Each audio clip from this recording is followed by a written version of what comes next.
이렇게 이른 새벽부터 여러분들 이렇게 함께해서 대단히 기쁩니다. 오늘 여러분께 여러분들이 생전에 단 한 번도 들어보지 못했던 그런 소식을 전해드리는 시간이 될 것입니다. 오늘 집중해서 제가 설명드릴 질환들은 편도선염, 아토피, 비염, 천식. 이건 경량급이죠. 사람의 생명과는 관계가 없으니까. 그러나 인류 최대 다수의 질병이죠. 아토피, 천식, 비염. 비염은 참고적으로 제가 5만 명의 환자를 치료했습니다. 아토피는 4만 명, 천식은 3만. 그러니까 만 단위의 치료 사례를 가지고 있으니까 여러분들께 좀 더 자신 있게 설명드릴 수 있습니다. 또 경량급만으로는 좀 서운하니까 중량급의 질환들, 폐기종, 기관지 확장증, 폐섬유화. 이것이야말로 현대의학에서는 오히려 의사들이 환자들에게 강조하죠. 이 병은 절대로 나을 수 없다. 낫는다는 것은 꿈도 꾸지 말아라. 영구적인 병변으로서 절대로 비가역적이다. 영원히 변해버렸기 때문에 절대로 좋아질 수는 없다. 더 이상 나빠지지만 않으면 최선이다. 약이 없습니다. 약이 없습니다. 감기 조심하세요. 특히 열감기는 쥐약입니다. 이것 정도가 현대의학의 폐기종 기관지 확장증, 만성 폐쇄성 폐질환자와 폐섬유화 환자에게 해줄 수 있는 오로지입니다. 그러나 그렇지 않습니다. 이 병들이 놀랍게 호전된다는 사실, 적어도 1년 2개월 후의 사진상으로도 확실하게 변화된 모습을 충분히 확인할 수 있다는 사실. 이것은 현대의학에서는 꿈도 꿀 수 없습니다. 저한테 찾아오는 환자분들 중에 현대의학을 하시는 의사분들이나 의사의 가족분들이 종종 오십니다. 아마 한의사로서는 대한민국의 기록을 갖고 있을 겁니다. 현대의학의 의사분이나 의사 가족을 가장 많이 치료한 한의사로서 아마 제가 선두가 아닐까 그렇게 생각해 봅니다. 특히나 폐기종이나 기관지 확장증 관련해서 설명을 드리다 보면 어떤 의사 선생님은 그렇게 말씀을 하세요. 말씀 듣는 시종 등골에서 말하자면 서늘한 진땀이 났다. 왜? 자기들이 학교 때부터 배웠던 그 고정관념하고는 너무나 다른 얘기를 들었기 때문에 그런 이제 말씀을 주시는 분들. 아토피에 관해서도 소위 이 현대병이라고 합니다. 현대병 혹은 선진국병. 우리나라도 지금 70년대 이전에는 아토피라는 단어가 없었습니다만은 지금은 이제 서울시장에 앞장서서 아토피 없는 서울을 외칠 정도로 심각한 국민병으로 지금 부각하고 있습니다. 우리보다 더 선진국인 이웃나라 일본의 사례를 보면 이미 3천만 명을 돌파했습니다. 아토피 환자가. 지금은 4천만 명 얘기가 나옵니다. 인구 1억 2천의 나라 일본에서 3명 중에 하나다. 아토피 환자가. 심지어는 이 3천만 명의 환자 모두에게 의사들은 메시지를 전달했어요.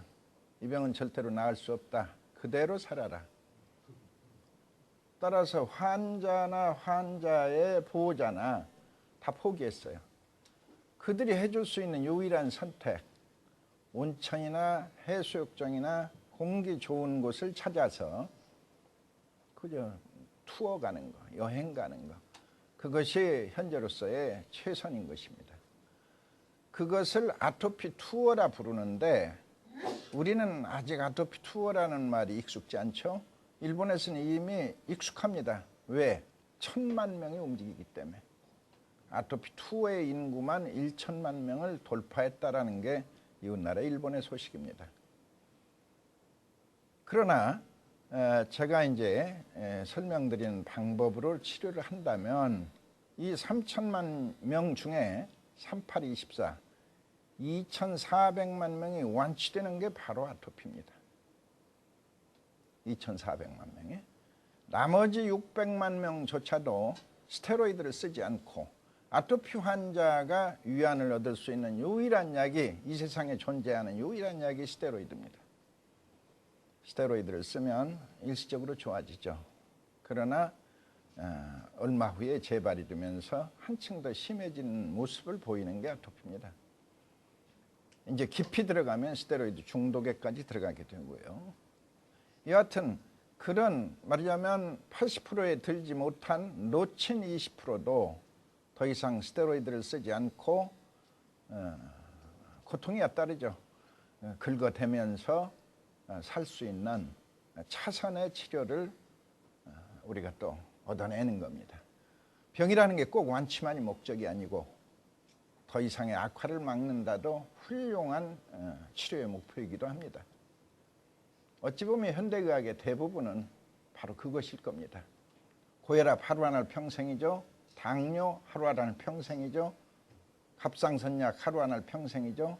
더 이상 나빠지지 않기를 바라면서 그것이 바로 목표이듯이 우리 아토피 치료에 2,400만 명을 완치라는 기쁨, 자기가 과거에 아토피 환자였다는 사실조차 잊어버리고 사는 그 기쁨을 누릴 수 있다는 것이 진실입니다. 이것이 비염이나 천식은 그에 비해서는 치료가 훨씬 가볍습니다. 치료 기간으로 볼 때 보통 비염의 환자는 보통 3개월 봅니다. 천식 환자는 좀 더 깊어 4개월. 그에 비해 이제 아토피 환자가 깊습니다. 보통 6개월의 치료 기간이 필요합니다.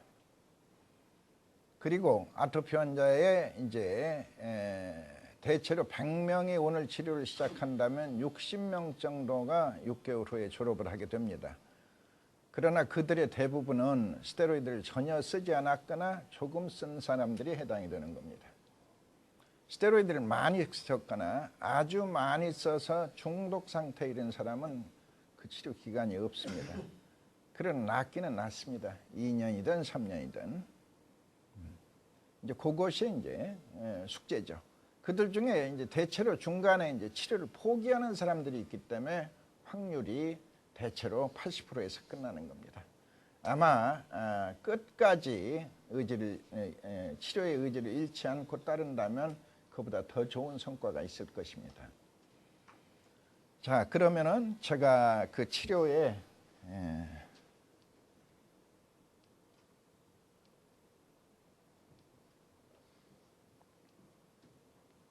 요거는 조금 제가 세계 화상대회에 한번 참여를 했었는데 그때 아주 제일 유명한 친구가 저희 부스를 방문을 해가지고 동양의 오나시스라는 별명을 가진 사람인데 화교 회장입니다. 동양의 제일 이쁜 여자와 결혼을 해서 동양의 오나시스라는 그 별명을 가진 사람이 방문을 해서 함께 찍었던 사진입니다. 이거는 이제 일본에 우리 아토피 편강탕 한약 연구소가 생겼어요. 그래서 개원식 날 와달라고 그래서 이 좌측에 있는 사람은 동경대학에서 원자력 박사입니다. 동경대학 교수를 하고 이제 그 요인들하고 같이 찍은 거고 저쪽 왼쪽은 우리 미국의 우리 편강 한방병원이 작년 8월 29일 날 오픈을 했어요. 그래서 이제 미국의 우리 편강 한방병원 그 모습입니다.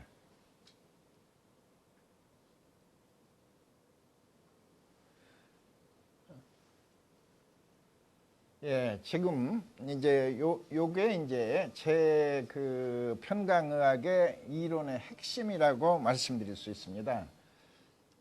목, 화, 토, 금, 수 이것은 오행이라고 하죠. 이 오행은 우리 동양에 있어서 일종의 과학입니다. 현대과학이 등장하기 이전에 우리의 동양 철학 내지 동양의 과학은 삼라만상 우주의 생성 원리를 설명하는 유일한 수단이 음양과 오행이었습니다.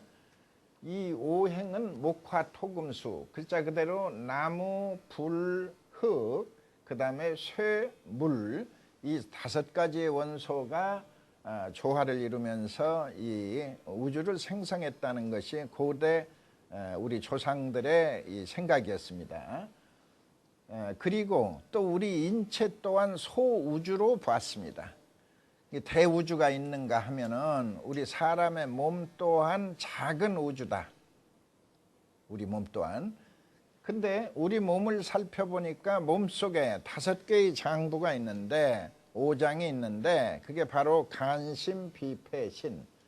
이 공교롭게 5개 대 5개가 만나게 되는 겁니다. 목화토금수가 간심비패신과 어우러지면서 이제 상호관계로서 이 생명현상을 영위한다라고 본 것인데, 이러다 보니까 어떤 그 결과가 나오냐, 주식회사의 20%씩의 주주의 모습처럼 간심비패신은 평등하다가 나오는 겁니다. 기본적으로 목화토금수가 평등하듯이 간심비패신도 평등하다가 동양의학의 아주 철저한 기본적인 생각이었습니다. 근데 저는 이제 이것에 반기를 든 겁니다. 생각을 바꿔본 겁니다. 이게 이제 상생관계로 목생화, 화생토, 토생금, 금생수의 관계인데, 이제 넘어가나? 이제 그거를 저는 이제 폐를 으뜸장부로 이제 새롭게 생각을 바꿨습니다. 폐가 으뜸이다. 그 다음에 이제 그 상생의 원리는 그대로 맞다고 인정을 했습니다. 금생수, 수생모. 그 말의 뜻은 폐는 신장의 어미장부요, 신장은 다시 간의 어미장부가 된다. 그런데 심폐는 언제나 함께 한다라고 생각하게 된 겁니다.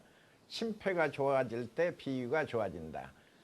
좀 어찌 보면 한의학의, 동양의학의 근본적인 이론을 아주 뒤집어버린 생각이죠. 이걸 뒤집게 된 게 이 책상 위의 상상으로 뒤집은 것이 아니고, 수없이 많은 환자들을 치료하면서 그 환자들의 임상의 결과를 꿰매다 보니까 저 나름대로의 새롭게 이 이론을 바꿀 필요가 있다 해서 일종의 귀납적으로 탄생한 겁니다.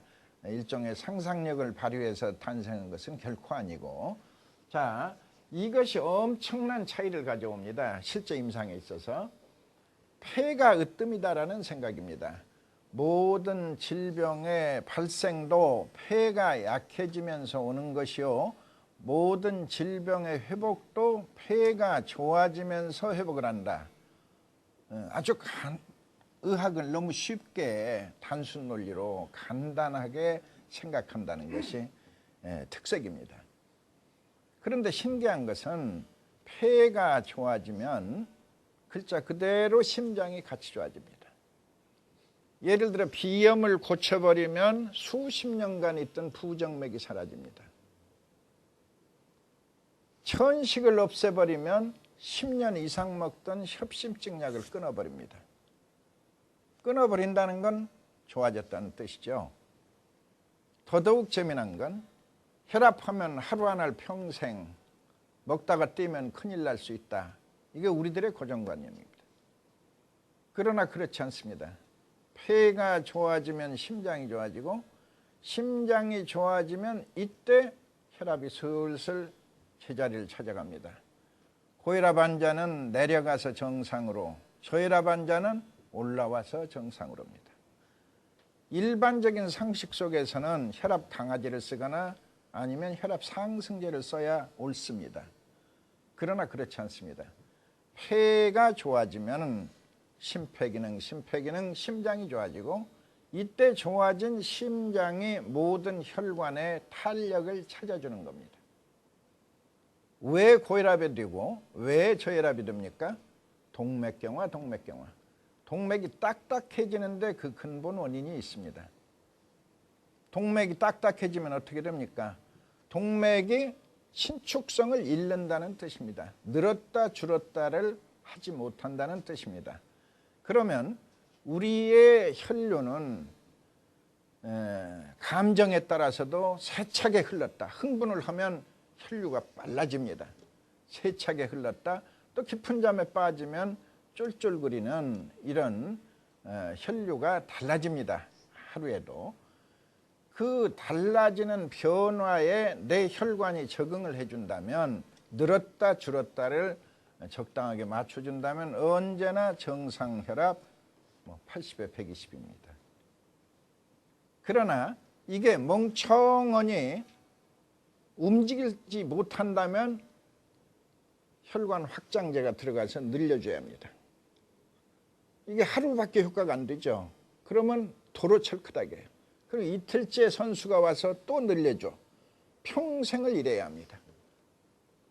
그러나 그렇지 않습니다. 폐가 좋아지면 심장이 좋아지고, 이때 좋아진 심장이 드디어 혈관의 탄력을 찾아낸다. 이것을 임상적으로 우리가 자주 만나게 됩니다. 그러니까 비염이나 천식이나 아토피 환자를 치료하다 보면 뜻밖의 그들의 혈압이 정상으로 돌아가는 모습, 혈압을 고치기 위해서 치료하는 것이 아니고 오히려 아토피, 천식, 비염을 치료하다 보면 이 혈압이 바로잡히는, 온 식구가 같이 먹었는데, 우리 약을 온 식구 같이 먹는 가정들이 꽤 있습니다. 아빠는 고혈압이고 엄마는 저혈압인데 모두 다 정상이 되는 거예요. 아빠도 정상, 엄마도 정상. 바로 심폐기능. 심장과 폐는 언제나 함께한다. 우리의 인식 속에서 심폐는 언제나 각각 다른 두 개의 장부를 잡고 있지만 그 움직임을 보고 있다 보면은 두 개가 아니라 하나다라는 생각을 하게 됩니다. 왜 그러냐? 숨을 주관하는 폐와 맥을 주관하는 심장은 언제나 동시입니다. 숨 끊어지면 맥 끊어지고, 맥 끊어지면 숨 끊어져요. 이거 1초도 틀리지 않고 같이 움직입니다.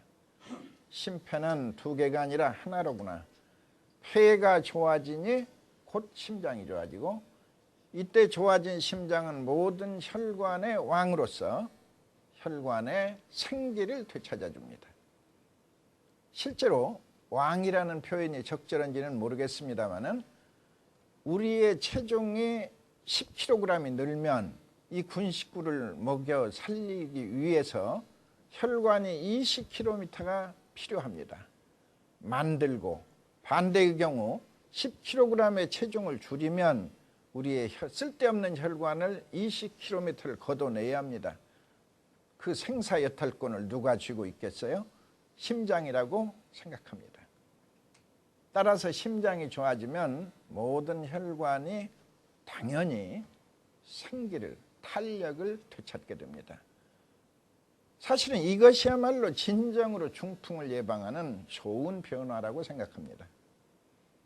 제가 한방병원의 중풍병원장으로서 100여 명의 환자를 한동안 관리를 했는데 이들에게 묻습니다.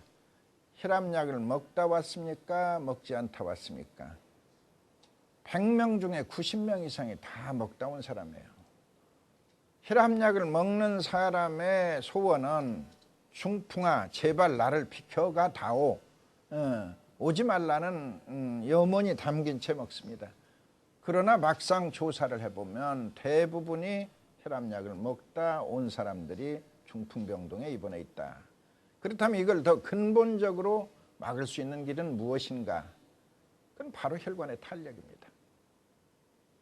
고무줄로 생각하면 돼요. 공장에서 막 나온 고무줄은 한없이 늘어납니다. 그러나 비바람을 맞은 고무줄은 툭툭 날아가죠. 동맥경화로서 혈관이 삭기 시작하면 180에도 터지고 200에도 터집니다. 우리는 200만 대도 떱니다. 그러나 실험실의 보고에 의하면 제대로 탄력이 유지되는 혈관이라면 1400 정도까지도 견딘다는 보고를 읽은 적이 있습니다. 따라서 중풍을 진정으로 막으려면 뇌소동맥의 탄력을 유지하라. 뇌소동맥의 탄력과 신체의 다른 동맥의 탄력도 같이 움직인다는 생각입니다. 우리가 폐를 좋게 해주면 얼굴이 벌건 사람이 얼굴이 하얘집니다. 가장 대표적인 주사비, 코끝만 빨간 사람 있죠?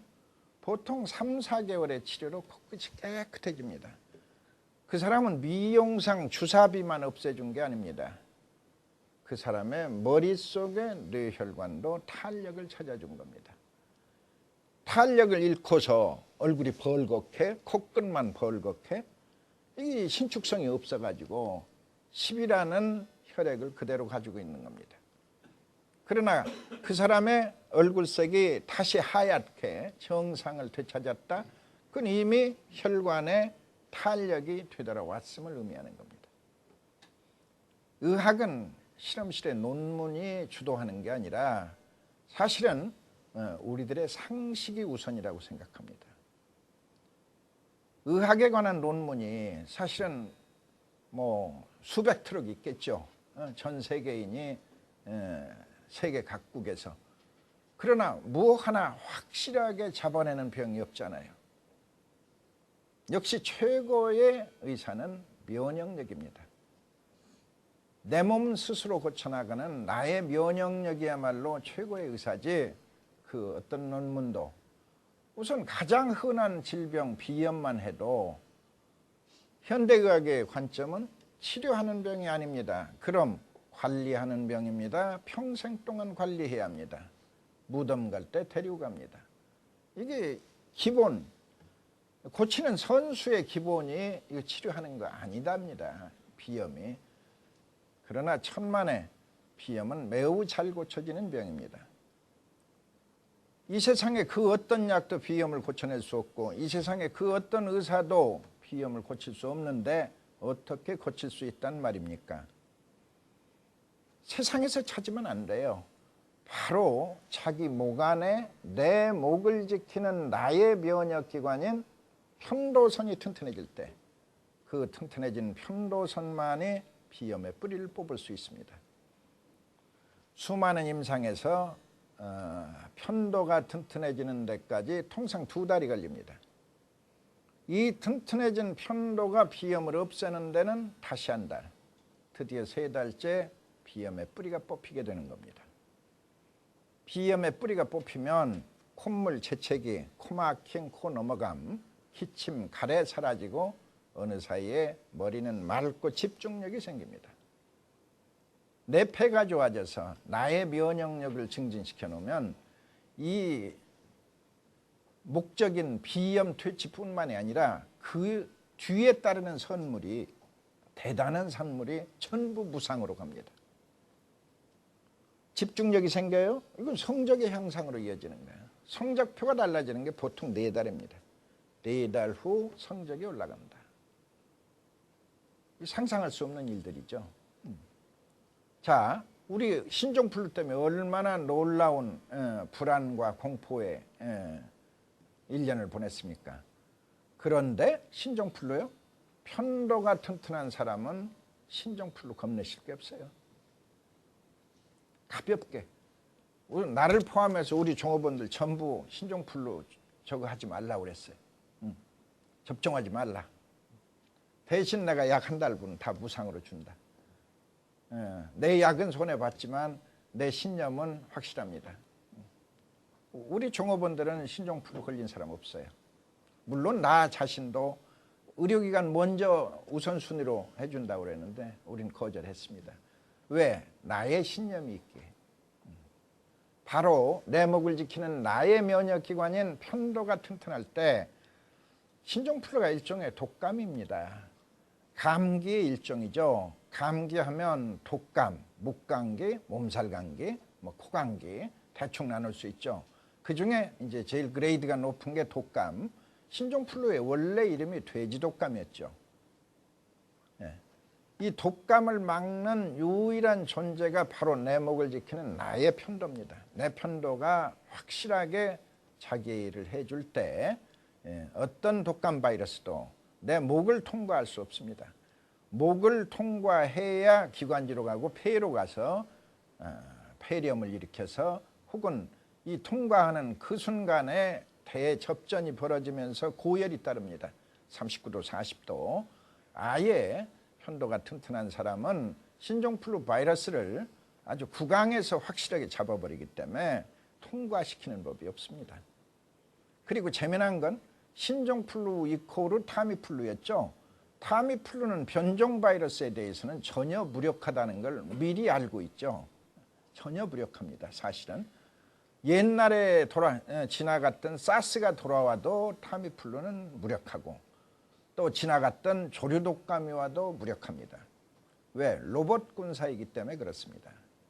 그러나 내 편도가 튼튼한 사람은 편도에 대한 얘기를 해야겠네요. 편도가 무엇이길래 이렇게 위대한 일, 엄청난 일을 해낼 수 있느냐. 편도에서는 언제나 임파구가 샘물처럼 흘러나옵니다. 임파구에 대한 설명이 있어야겠죠. 임파구라는 것은 여러분 백혈구 아시죠? 임파구라면 조금 어려울 거고 단어가. 백혈구는 아시죠? 백혈구의 35%가 임파구입니다. 그러니까 백혈구와 임파구를 같이 생각하시면 됩니다. 편도야말로 내 몸 최대의 임파선입니다. 임파구는 내 몸을 철통같이 지켜주는 나라를 지키는 국군입니다. 내 몸을 지키는 군사가 바로 임파구다. 임파구는 어디에서 분출되는가? 임파선에서 분출됩니다. 임파선이라는 것은 임파구가 샘물처럼 흘러나오는 곳을 임파선이라고 합니다. 대부분은 작아서 눈에 보이지 않을 정도의 작은 크기들이지만 우리 몸을 거미줄처럼 감싸고 있습니다. 그러나 그중 최대의 임파선이 있으니 그 이름이 빛나는 편도선이다. 보통 임파선의 사이즈에 비한다면 이쪽에 목을 지키는 편도선이야말로 태산이죠. 그 크기가. 등치 크면 왕이죠. 편도선은 임파의 왕이다. 이제 그런 생각을 저는 가지고 있습니다. 따라서 편도선이 튼튼해질 때 보통 2달입니다.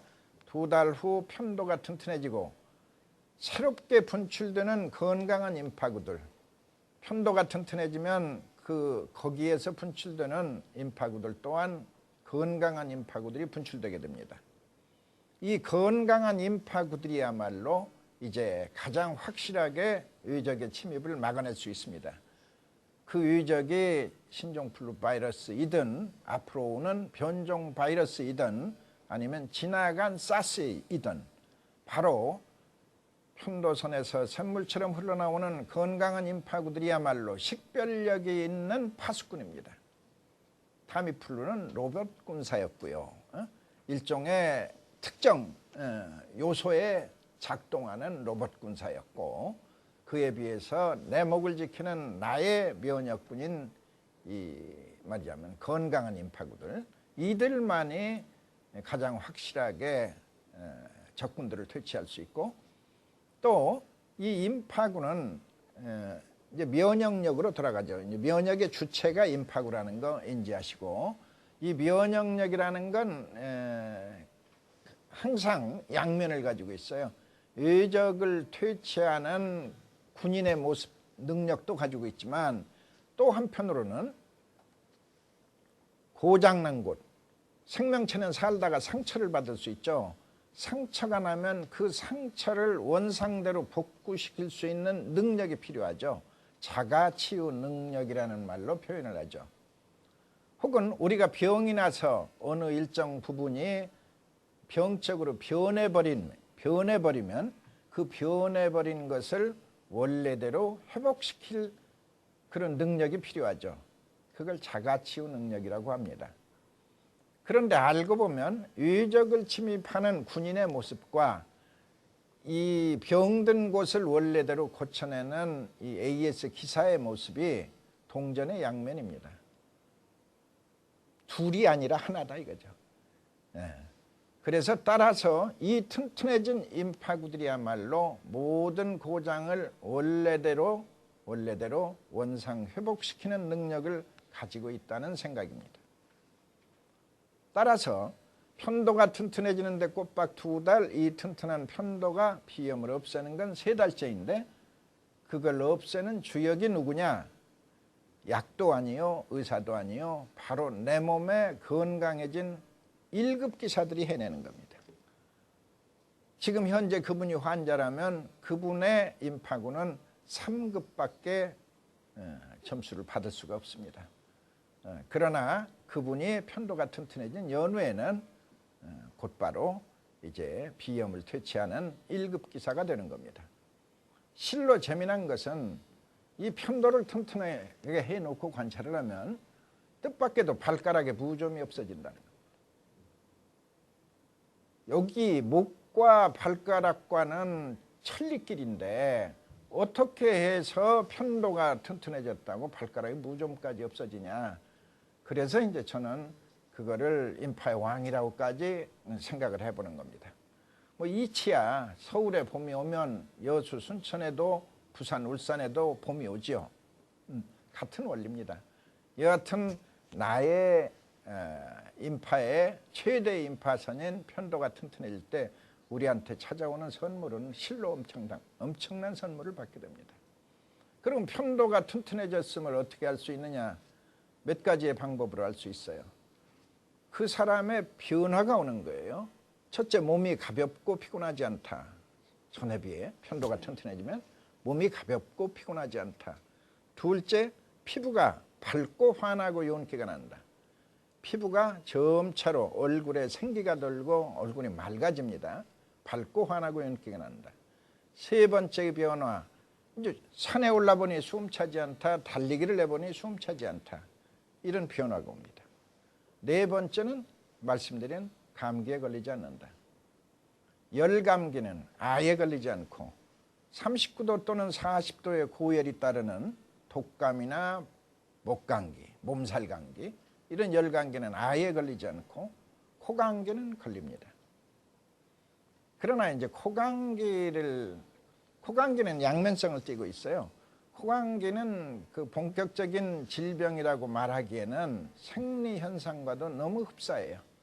왜 그렇게 말할 수 있나? 아주 건강한 사람이라도 올겨울처럼 추운 겨울날 얇은 옷을 입고 외출을 하게 되면 계속 콧물이 나와요. 왜 콧물이 나온다고 생각하세요? 자, 호흡기, 코와 기관지가 찬 공기에 노출이 됐어요. 그러면 내 몸은 동상을 막아야죠. 내 코로 갑자기 영하 10도, 15도의 찬 공기가 들어오는데 그러기 위해서 제일 손쉬운 1차 방안은 점액을 분비하는 겁니다. 점액을 말하자면 코에서도 분비하고 기관지에서도 분비하고 점액은 36.5도가 되겠죠. 점액이. 그럼 36.5도짜리가 일단 막을 쳐가지고 일단 이제 찬 기운을 막아내서 내 세포를 보호하는 겁니다. 그러나 추위가 계속되면 점액을 계속 분비해야겠죠. 계속 분비하면 그 양이 많아져요. 양이 많아지면 콧물이 흐르고 그리고 또 그 양이 더욱 많아지면 코를 막게 되고 콧물 또 이제 이 콧물은 중력의 법칙으로 흘러내리죠. 흘러내리면 폐가 보니까 자꾸 아래로 들어오잖아요. 이 점액들이. 그러면 재채기가 필요해요. 재채기가 한번 탁 밀어주면 이제 그 뱉어내면 되는 거고. 이건 사실은 자연스러운 내 몸이 처한 상황에 대한 자연스러운 변화예요.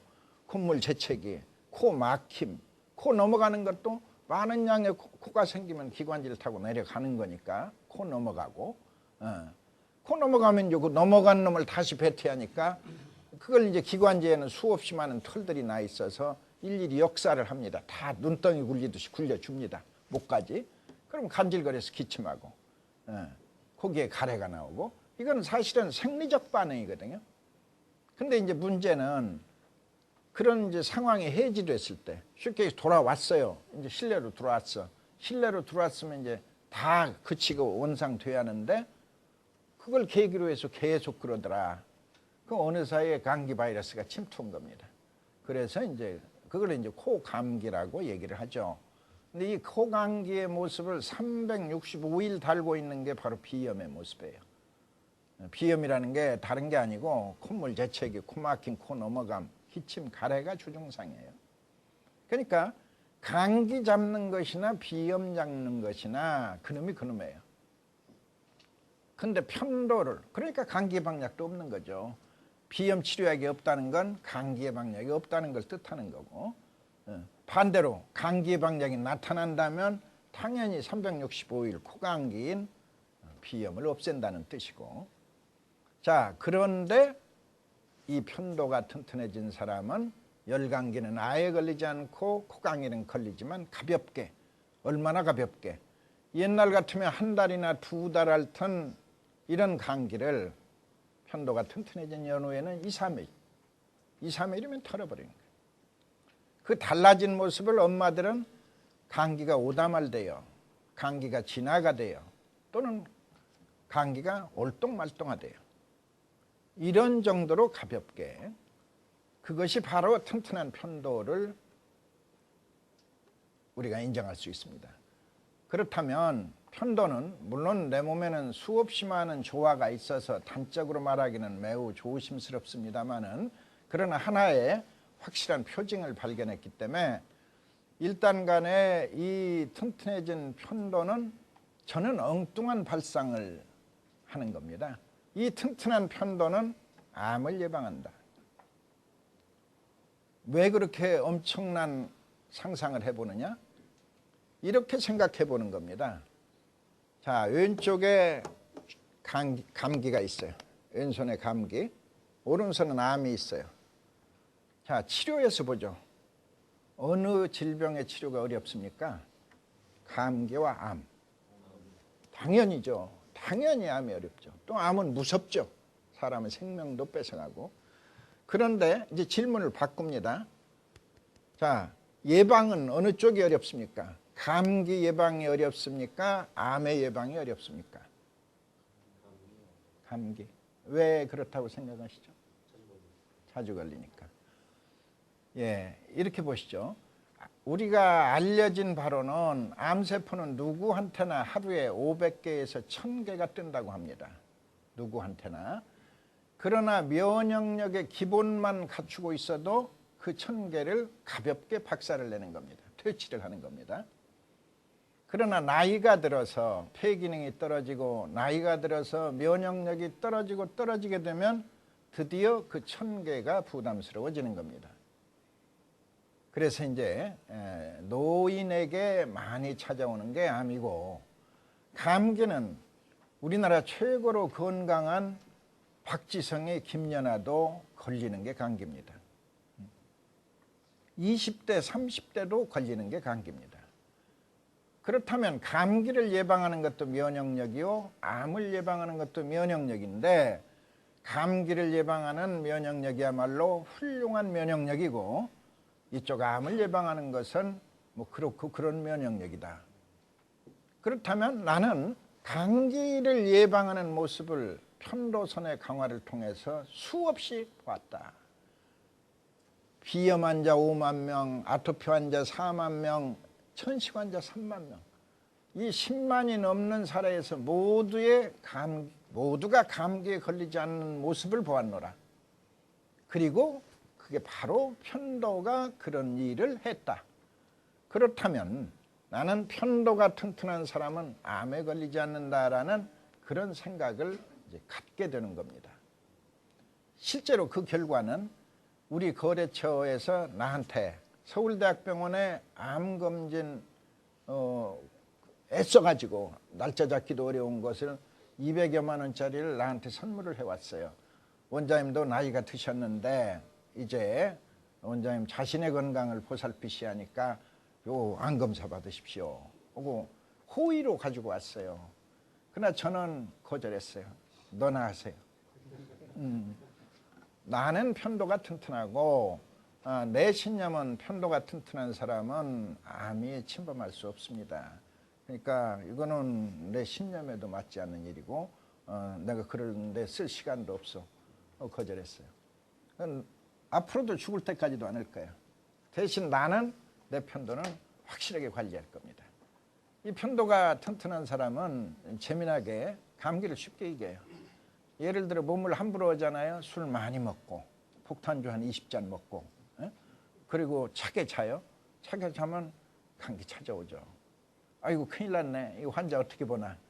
그럼 출근하면 벌써 없어져 있어요. 감기가 출근하는 사이에 사라진다. 그게 이제 이 튼튼한 편도가 똘똘하게 일을 해주기 때문에 물리친다 이렇게 봅니다. 이제 비염은 보통 편도가 튼튼해지는데 한 달 후에 사라지는 것이 보통이고 천식은 대체로 4달 정도면 또 사라지게 됩니다. 그러니까 일반적으로 감기가 깊어져서 그 뿌리 깊은 감기가 되면 그게 사실은 비염이에요. 그리고 이제 비염이 오랫동안 자리 잡게 되면 축농증, 중이염, 결막염이 따라붙어요. 그러니까 그거는 이 코가 바로 눈과 귀와 깊은 부비동으로 통하고 있기 때문에 부비동으로 염증이 넘치게 되면 부비동염, 축농증이 되는 것이고 이제 귀로 가게 되면 중이염이 되고 눈으로 가면 결막염이 됩니다. 이런 것들은 부수질환이라고 합니다. 비염의 부수질환이 축농증, 중이염, 결막염이다. 예를 들어서 지금은 그 축농증 수술이 많이 줄어들었는데 저희 어렸던 시절만 해도 축농증 수술이 아주 빈번했습니다. 그런데 축농증 수술은 10번을 해도 다 재발하는 겁니다. 그 이유, 원인 질환인 비염이 있는 한 애써서 농을 걷어내도 또 한 번 열감기 와버리면 그대로 축농증이 다시 생기기 때문에 그렇습니다.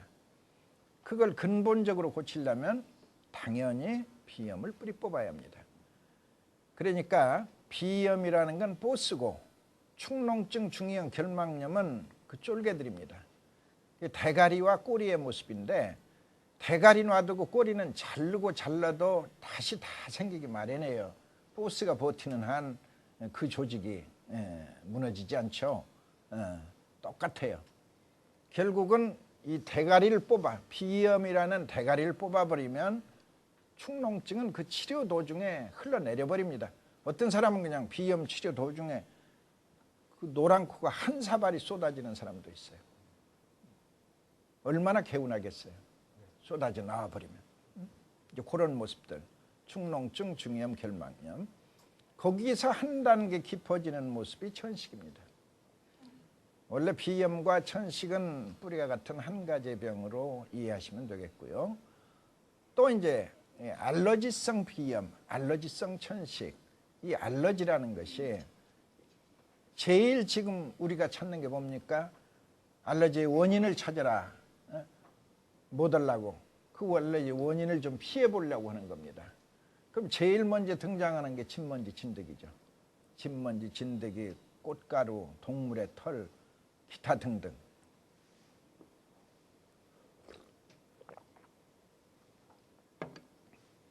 근데 사실 일본의 이웃나라 일본에 이 꽃가루 철이 되면은 그 동경에 그 보행하는 인구의 절반 이상이 마스크를 쓰고 다닌다는 소식을 듣죠.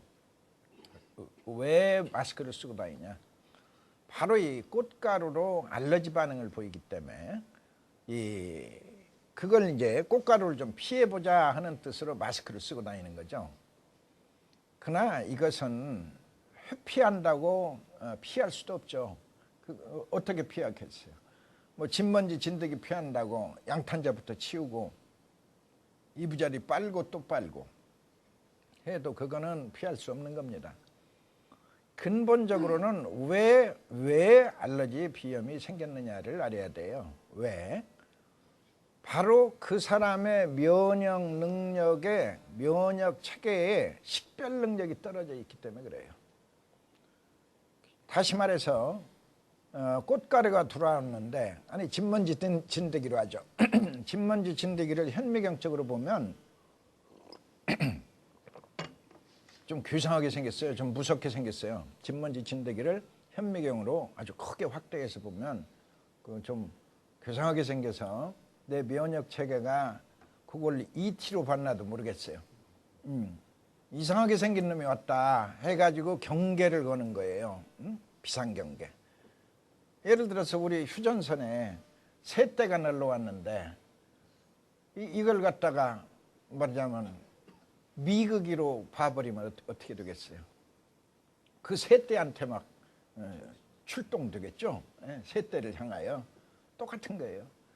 쉽게 얘기해서 우리 꽃가루 하나가 코에 날라왔는데 꽃가루가 향기롭고 보통 사람한테는 다 괜찮잖아요. 아무 문제가 없잖아요. 근데 이 꽃가루를 성면가루로 읽어버린 거예요. 내 면역체계가. 성면가루 놔두면 큰일 나죠. 폐암을 일으키니까.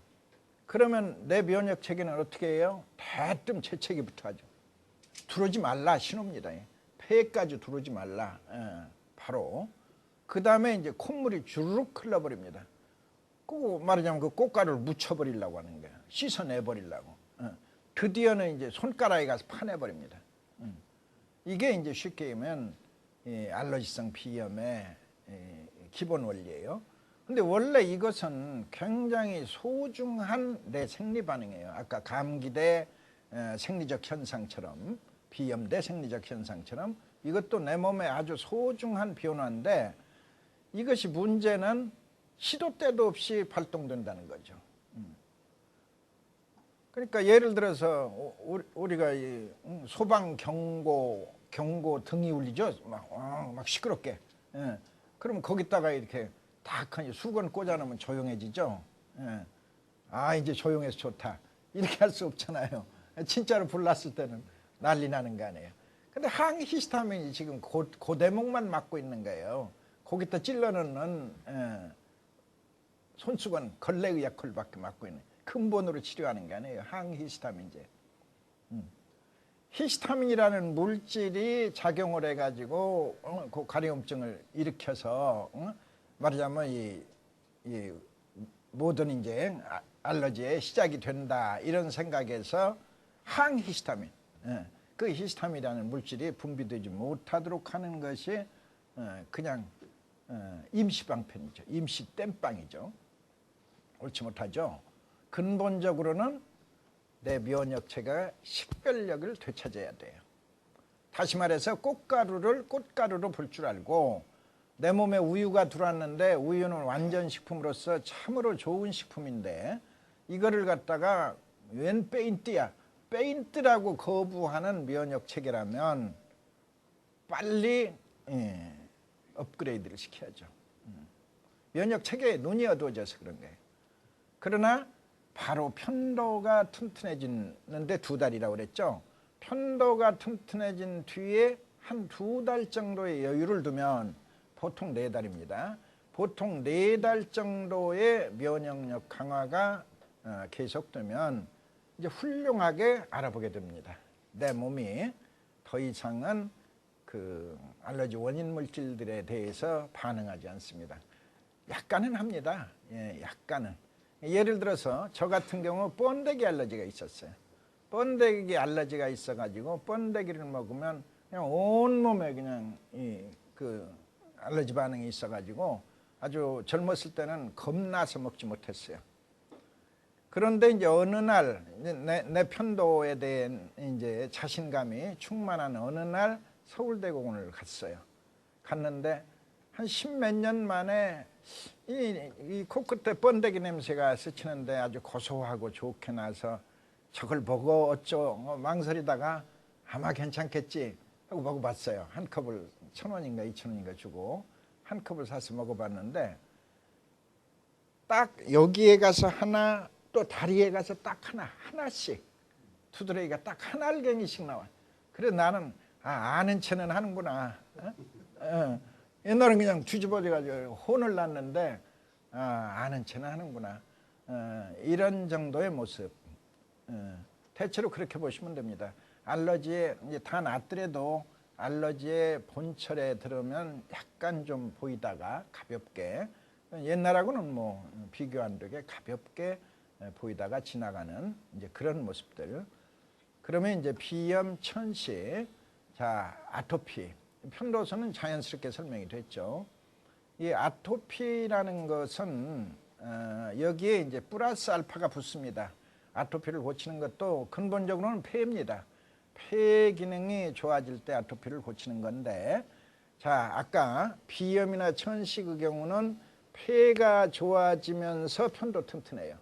그러니까 폐 기능의 바로메타가 편도선인데, 저는 이렇게 생각해요.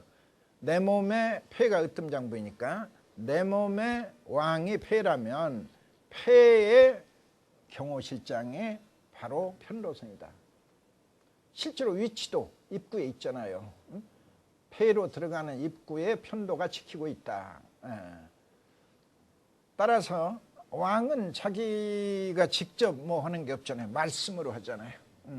실제 행동대장은 경호실장이 하잖아요. 그러니까 예를 들어서 이제까지 허약했던 왕이 제대로 제자리에 돌아오면 첫 번째 말씀이 앞으로 열강기는 허용하지 않는다. 열강기가 오면 총체적 난국이 옵니다. 열강기가 오면 그야말로 위험한 비상사태가 열입니다. 그러니까 왕이 돌아와서 첫 번째 해야 할 일은 앞으로 열강기는 허용하지 않는다. 하면 경호실장이 그걸 정확히 수행하는 겁니다. 둘째, 호강기는 허용하되 2, 3일을 넘어서는 안 된다. 이제 이런 대목부터 달라져 가는 겁니다. 자, 폐가 좋아지면 한편으로는 편도 튼튼, 비염, 천식 날리고, 또 천식에 대한 증사에 설명이 안 됐나요? 천식이라는 건 다른 거 없습니다. 숨차고 쌕쌕댄다. 숨차고 쌕쌕댄다. 또는 발작적으로 기침을 한다. 내지는 반복적으로 기침을 한다. 이제 이런 것들은 이제 비염이 쇠서 간다로 이해하시면 되겠고, 치료 기간은 비염보다는 한 달쯤 길다. 천식이 이리 보시면 되고, 이제 아토피는 이게 참 처음에 이 아토피 치료법을 찾아낼 때 저도 굉장히 많은 참 당황했던 시절이 많아요. 아토피는 이게 거꾸로 치료를 하면 악화가 돼요. 악화가 돼야 낫는다. 심해져야 낫는다. 이걸 넘지 못하니까 이게 문제가 있는 거예요. 저도 이제 아토피 치료법을 발견한 게 사실은 한 10여 년 전, 10여 년 전에 시작을 해서 비염 천식을 고치다 보니까 아토피가 자꾸 좋아지는 거예요, 환자들이. 그래서 이제 아예 이제 아토피 나와라, 아토피 고쳐주마 해서 이제 아토피 환자를 이제 치료하기 시작했는데, 이제 중증의 환자들의 경우 무섭게 심해지는 거예요. 예를 들어 아무리 면허를 가진 의사지만 저렇게 변해 오는데, 예컨대 스테로이드를 많이 쓰게 마련해요. 심한 사람은 많이 써가지고 온 사람을 이제 스테로이드를 끊어라. 스테로이드를 끊으면 끊는 것만으로도 아주 끔찍한 변화가 와요. 얼굴이 막 풍선처럼 부어올라요. 풍선, 물풍선. 그냥 느낌이 찌르면 막 물이 쭉 쏟아질 것 같은 사람의 얼굴이. 그리고 손발이 붓는데 이 부은 손에서 진물이 떨어집니다. 뚝뚝. 꼭 옛날 처마 밑에, 초가집 처마 밑에서 떨어졌던 낙숫물처럼 계속 떨어지는 거예요. 이런 기간이 30일 내지 45일 이렇게 가요. 그럼 그 안을 선생도 없이 나 혼자 치료하면서 얼마나 참 당황했던 케이스들. 그러면 환자들은 너무 겁나니까 바로 병원에 가요. 누가 와도 무식하기는 저대로 놔두냐, 빨리 서울대학병원 데리고 가라, 빨리 삼성의료원 데리고 가라. 뭐 환자들은 당연히 그러잖아요. 그러면 또 피부과 의사는 말이 곱게 나옵니까? 무식하기는 애 잡을 뻔했네. 이게 말이냐, 얼마나 엄청난 부하였어요. 그러나 용케 제가 참 운이 있어가지고 사고는 단 한 건도 없었으니까, 사고가 있었으면 생각을 바꿨을지도 모르지만 이제 용케 이제 모든 치료법을 터득할 수 있게 환자들이 잘 나아주었어요. 잘 나아주었고, 결국은 이제 그런 30일 내지 45일이 지나가게 되면 이제 우선 사람이 돼요. 딱 모양이 옛날의 모습이 나오는 거예요. 그 모양이. 그러면서 이제 환자 스스로도 이 병을 나을 수 있다는 자신감을 되찾게 되고, 해서 이제 치료가 돼 나가는 건데, 이제 치료의 원리는 그겁니다. 피부가 호흡기라는 거, 피부가 숨을 쉬고 있다는 사실. 피부에는 수없이 많은 땅구멍과 수없이 많은 털구멍이 있어. 두 개의 구멍으로 숨을 쉬고 있어요. 숨을 쉰다는 말의 뜻, 쓰레기를 버리고 있다이다. 땀구멍으로는 물쓰레기를 버리고, 물 나오죠? 이 물이 그냥 깨끗한 맹물이 아니고 수용성 노폐물을 녹여가지고 나오는 거예요. 그리고 털구멍으로는 기름 쓰레기가 나와요. 이 기름 쓰레기 속에 또 지용성 노폐물을 녹여가지고 나오는 겁니다. 그런데 아토피 환자는 왜 아토피가 생겼느냐? 아토피 환자는 누구나 털구멍과 땅구멍이 다 막혀버린 거예요. 알고 보면 간다는 거예요. 그러나 이제 알지 못할 때는 헤매게 되는 거예요. 이제 아토피의 치료 방법 간단합니다. 털구멍과 땅구멍을 함께 열어라. 따로따로 열지 말고 함께 열어라. 자, 땀구멍을 여는 방법은 알겠는데 어떻게? 불가마에 가서 찜질방에 들어간다. 대중탕에 가서 사우나에 들어간다. 땀나죠? 누구나 땀나요. 아토피 환자는 땀 안 나요. 헛바퀴를 계속 돌아야 돼. 물론 심한 정도에 따라 차이는 있지만 대강 한 5번, 6번 찜질방 가야 땀이 안 나요. 특히 아토피 환자가 땀을 제대로 흘리려면 여기서 땀을 흘려야 돼. 여기. 그러니까 무릎에서 발등 사이 정강이라고 그러죠. 군대용어로 뭐 조인트라고 하는데, 거기에서 땀을 흘려야 합격. 이제 전신의 땀구멍이 열렸다. 근데 거기 땀을 얻는데 보통 5번, 6번 헛바퀴 도는 거예요. 아토피 환자가. 그만큼 땀구멍이 닫혀 있는 거예요. 그러나 이제 10번 안에는 틀림없이 열린다. 그 사람의 저기도. 자, 그런데 문제는 털구멍입니다.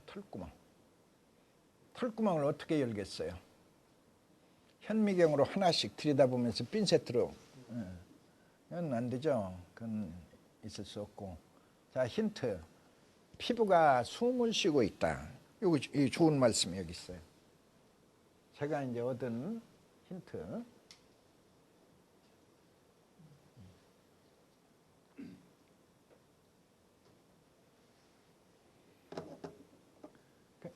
이 내경이라는 책은 우리 한의학의 원전이에요. 동의보감이 알려져 있지만 동의보감보다도 훨씬 더 역사가 오래된 한의학의 가장 원전인데, 이 바로 폐는 피부와 털럭을 주관한다.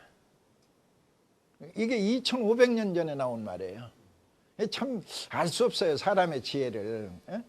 이 2500년 전에 어떻게 그 폐가 피부와 털럭을 주관한다는 상상을 할 수 있었을까? 굉장히 내경의 저자가 아주 좀 초인적인 능력이 있었던 분 아니냐, 그런 생각을 해요. 여하튼 간에 폐를 좋게 하면 털구멍이 열려요. 폐를 좋게 하면. 보죠. 우리가 호흡 총량을, 이건 현대 과학의 얘기예요. 호흡 총량을 100이라고 할 때 그 중에 95를 폐가 담당한다. 나머지 부족분 5%를 전신의 피부가 보충한다. 따라서 작은 호흡기인 피부는 큰 호흡기인 폐의 명령에 절대 복종한다. 폐가 좋아져야 돼요. 비염 천식을 고치는 원리가 폐가 좋아진다고 그랬죠. 바로 비염 천식을 고치는 그 원리 그대로 폐를 좋게 해주면 이제 폐가 좋아질 때 찾아오는 상징적인 4가지의 변화, 몸이 가볍고 피곤하지 않다, 피부가 밝고 환하고 윤기가 난다, 달리기를 해보니 숨차지 않다, 앞으로 감기에 걸리지 않는다. 이 4가지 변화와 더불어서 털구멍이 열리는 겁니다. 이제 털구멍이 열리고 이때를 맞춰서 땅구멍만 열어주게 되면, 합해서 만나야 돼요. 열어주게 되면 피부 밑에 쌓였던 노폐물들이 뿜어져 나갑니다. 자, 보세요. 지금 현재의 아토피 환자 피부가 있고 피부 밑에 노폐물이 쌓여 있어요. 이 노폐물이 출렁출렁 됩니다. 그러면 이 틈새로 찔끔찔끔 올라와요. 올라오면 환자는 가려워서 막 긁어대요. 자, 그러면 지금 스테로이드는 어떤 그 작용을 하느냐? 이 두 개를 꽉 닫아버리는 거예요. 이걸 꽉 닫아버리면 올라오지 못해요. 올라오지 못하면 긁지 않아요. 긁지 않는데 밑에서는 난리 나는 거예요. 근데 우리는 생각을 바꿔라. 우선이 좋은 것이 아니고 그렇게 해서 평생 가느니 우선을 뿜어내라. 자, 이제 거꾸로 열어버려요. 활짝 열어버려요. 이제 노폐물이 출렁거려요. 이제 무더기로 빠져나오는 거예요. 무더기로 빠져나올 때 어떻겠어요? 더 가렵겠죠? 더 가려워요. 뿜어내야 낫는다, 심해져야 낫는다. 이걸 환자한테 이해를 시켜야 돼요. 얼마 동안? 보통 3개월이에요. 3개월이니까 말이 그렇지. 3개월, 애들한테 3개월 굉장히 힘든 기간입니다, 사실은. 그러나 어떻게 해요? 건너야 할 강을 건너야 목적지 부근. 이렇게 되는 거예요. 그러니까 건너야 할 강은 건너야죠.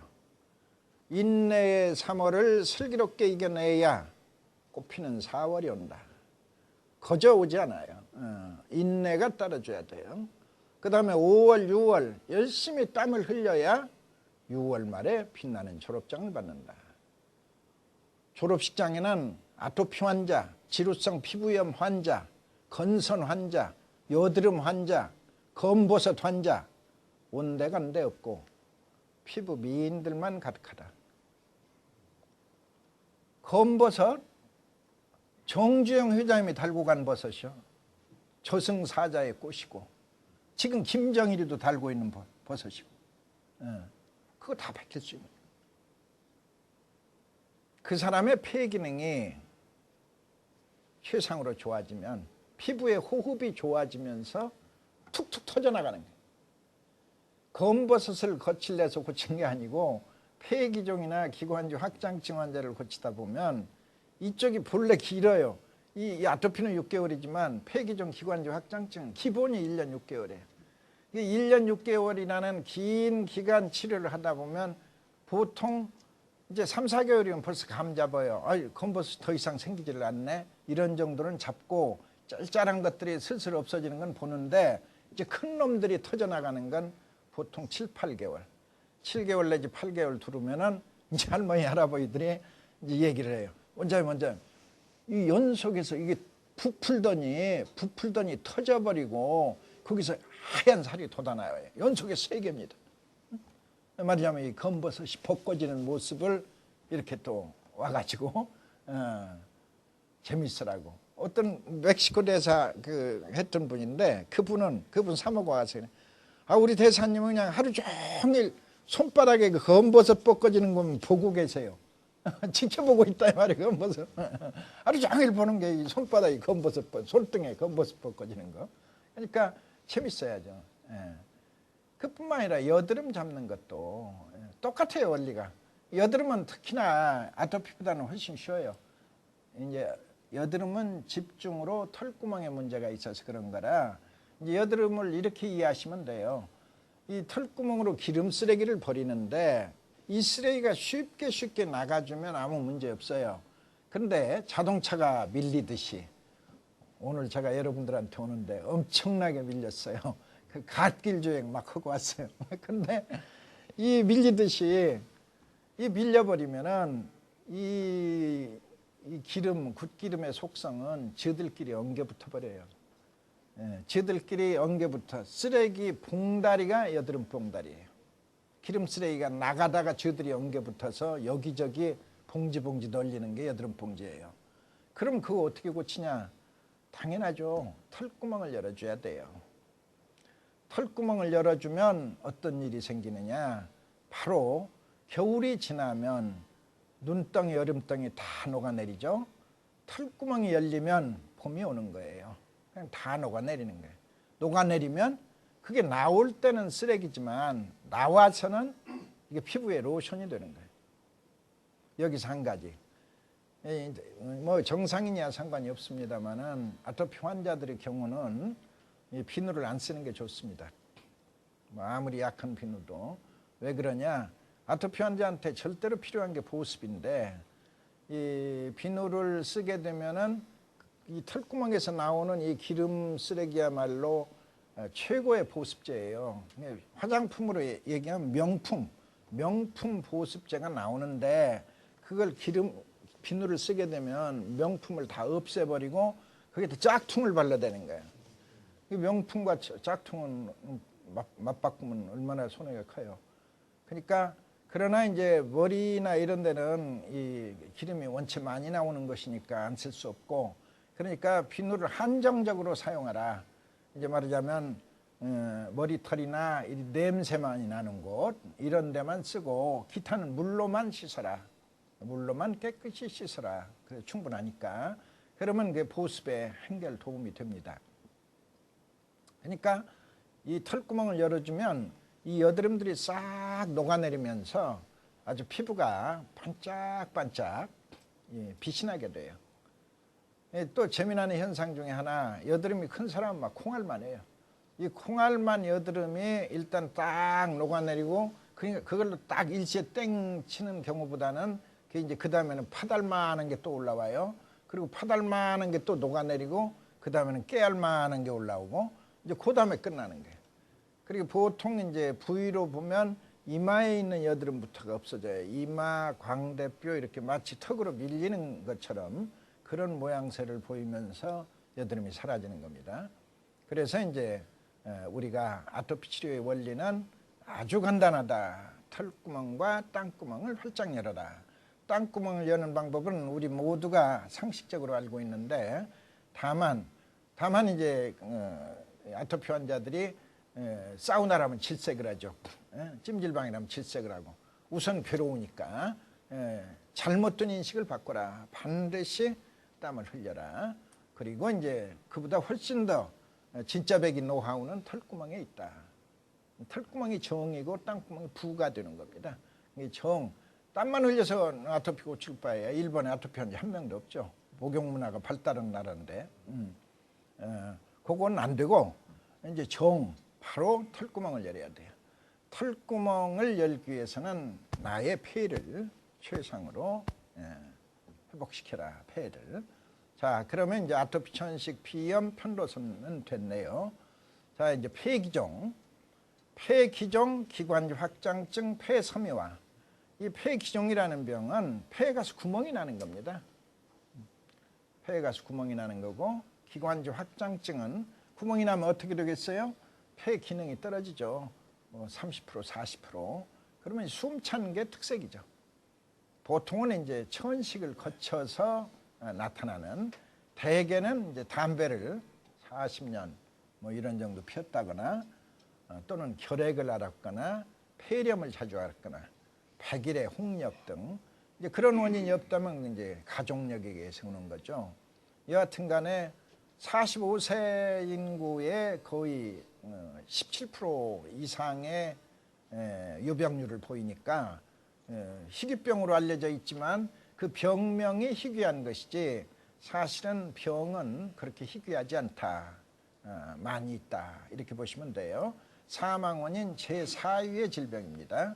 보통 만성폐쇄성 폐질환. 이 만성폐쇄성 폐질환의 이 두 질병을 같이 묶어서 다루죠. 폐기종과 기관지 확장증, COPD라고 합니다. 이 병들은 일단 진단이 PET-CT에 의해서 떨어지는데 진단이 떨어지는 순간 영구적인 병변으로서 절대로 비가역적이다. 더 이상 나빠지지만 않으면 최선이다는데 그렇잖아요.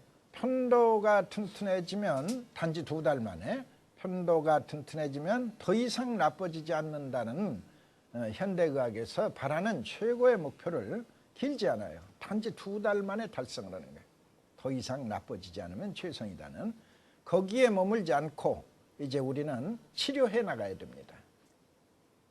그 치료가 이루어지는 겁니다. 3달째부터 치료가 되는데 조금씩 야금야금 치료가 돼요. 그 당장에 눈에 보이지 않아요. 환자가 임상적으로 느껴야 돼요. 그러나 빠른 사람들은 예를 들어 뭐 층계를 서너 번씩 쉬어서 올라갔던 층계를 단숨에 올라가고, 예를 들어 뭐 4층 집에 사는데 아들이 늘 그 할아버지를 업고 오르내렸던 것을 이제 한 4, 5개월 사이에 혼자 할아버지가 그 층계를 혼자 걸어 오르락내리락 한다. 뭐 이런 이제 모습들이 쇼킹하죠. 이제 그런 변화들. 그러나 이제 사진상으로 변화된 모습을 우리 한의원에는 패시티가 없으니까 바로 그 병원에서 진단받은 그 병원에서 확실히 좋아진 모습을 인정받으려면 대체로 1년 2개월 후에 사진을 찍어보세요. 저는 그렇게 말합니다. 보통. 그러면 이제 사진상으로도 대개는 그냥 의사분들이 조금 좋아졌네요.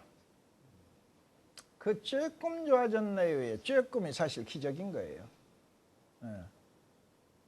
절대로 좋아질 수 없다는데 조금 좋아졌네요. 이제 그 뒤에는 속도가 붙습니다. 속도가 서서히 가다가 그 다음에는 이제 속도가 납니다. 그래서 대체로 1년 6개월 정도면 일상생활에 큰 불편이 없고 아마도 5년 생존율이라는 단어는 떨쳐도 되는, 말하자면 자기의 수명을 찾을 수 있는 이런 병이라고 그렇게 생각을 하는데, 그 이론적인 것보다도 실제 그 사례로서 사실은 사례가 하나하나의 사례가 이게 구술입니다. 아주 귀한 구술이에요. 진주이고 이런 진주가 쭉 흩어져 있었는데 아무도 꿰매지를 못했어요. 뭐 특히 의사가 아니면 그걸 꿰맬 수 없고, 의사가 아니면 또 말할 수도 없는 게 세상인데 촌농부가 경험할 수도 있어요. 혹시 뭐 요새 말썽된 김남수 옹 같은 분이 경험할 수도 있어요. 그러나 그런 귀한 구슬들을 구슬이 서말이라도 꿰야 보배다. 그 꿰야 돼요. 꿰야 되는데 이제 폐기종 기관지 확장증, 폐섬유화 뭐 다 같이 보시면 됩니다. 일단 간에 이 한 사례, 창원의 어떤 여자분인데 창원의 여자분이 기관지 확장증으로 이제 앓고 있었어요. 근데 이분이 이 국립 메디컬 센터, 국립의료원에 입원해 있는데 이 선생님이, 과장 선생님이 저기를 한 거예요. 과장 선생님이 회진을 돌다가 이 사진을 비교해 본 거예요. 사진을 비교해 보고 정말 좋아졌다. 놀랍게 좋아졌다. 특별히 먹고 있는 게 있냐. 그러니까 이분이 그 6인실이잖아요. 다 듣고 있는데 평강한의원에서 평강탕을 먹고 있습니다 한 거예요. 그러니까 그 과장님이 그거 참 좋은 약이다. 계속 먹어라. 예, 계속 먹어라. 그러면서 바로 그 따라온 새끼 의사들, 레지던트들이죠. 그분들한테 우리가 분발해야 한다. 오늘 참 아주 그 말씀 듣고 놀랐어요. 현태는 맞아요. 정현태 과장님이라고 얼핏 들었는데, 그래서 현명함이 태산 같구나. 내가 그냥 해석을 해서 성은 제가 해석을 안 넣어가지고 혹시 틀릴지 모르겠어요. 정현태 과장님이라는 분이 이제 그렇게 말씀을 하십니다. 우리가 분발해야 한다. 우리가 분발해야 한다. 한의학이 놀랍게 발전하고 있다. 그리고 따로이 불러서 그 환자에게 따로이 불러서 현대의학으로는 치료가 불가능한 병이다. 그런데 지금 기적 같은 일이 당신에게 일어나고 있다. 꼭 열심히 치료해서 낫도록 해라. 이렇게 격려의 말씀을 주셨다고 그래요. 이제 그런 사례가 있고, 또 그게 이제 기관지 확장증 환자였고, 또 하나 이제 그 폐기종의 사례, 폐기종의 사례도 아마 여러분들 뭐 아시는 분도 계실 겁니다. 아산현대병원이 크죠. 아산현대병원의 김동순 교수님 하면 만성폐쇄성 폐질환에 대해서는 아주 명의입니다. 근데 그분께서 우리 환자한테 어떤 말씀을 주셨냐. 세상 사람들의 모든 폐기종은 아무도 고칠 수 없다. 그러나 선생님의 폐기종만은 완치할 수 있습니다. 감히 완치라는 단어가 현대의사, 그것도 더더군다나 폐기종 관련 우리나라의 둘째가라면 서운해하라고 할 정도로 유명하신 선생님의 입에서 선생님의 폐기종만은 완치할 수 있습니다. 왜 그런 특별한 말씀을 하셨느냐? 그분의 5년 전에 찍어놓은 폐기종 사진과 편강탕 16개월 먹어서 변화된 사진이 죽어서 사라졌던 조직들이 50%가 돌아온 거예요. 구멍이 50%가 메꿔진 거예요. 그러니까 그걸 보면서 선생님의 폐기종만은 완치할 수 있습니다. 사실은 현대의학에서는 기적이죠. 우리 편강학에서는 보통이고 당연입니다. 이것을 우리가 세계에 알리합니다. 세계에 알리하고 세계 인정을 받아내야 합니다. 그래서 혹시 그런 기회가 있을지 모르겠습니다만은 또 있도록 만드는 것도 또 저의 능력이고, 그래서 저는 지금 이번 잘하면 제가 6월 하반기에 그 스웨덴의 카를로스 대학의 특강을 초청 받을 것 같아요. 일단 초청이 그쪽서 먼저 왔으니까 특강 기회가 있으면 거기에는 공교롭게도 노벨 의학상 심사위원들이 몇 분이 있어요.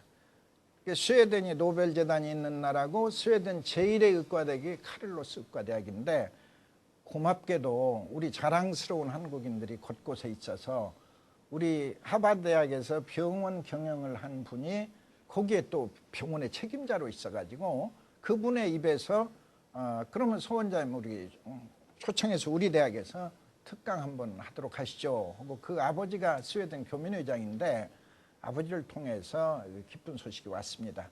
그러면 이제 혹시 그런 기회가 주어질지 모르겠는데, 주어진다면 그야말로 서구의 핵심의 이 영향력이 있는 분들한테도 일단 알릴 기회는 되겠죠. 그래서 여하튼 우리는 이걸 알린다는 건 나 개인의 영광이 아니고 환자들에게 생명의 소식입니다. 글자 그대로 새로운 생명의 소식입니다. 이건 한시라도 빨리 세계인들에게 알려야 하고 또 인정을 받아내야 합니다. 치료 사례로서. 그러면 대강 제가 아토피 전식 비염, 폐기종 기관장증, 폐섬유화 질문을 좀 해주시죠.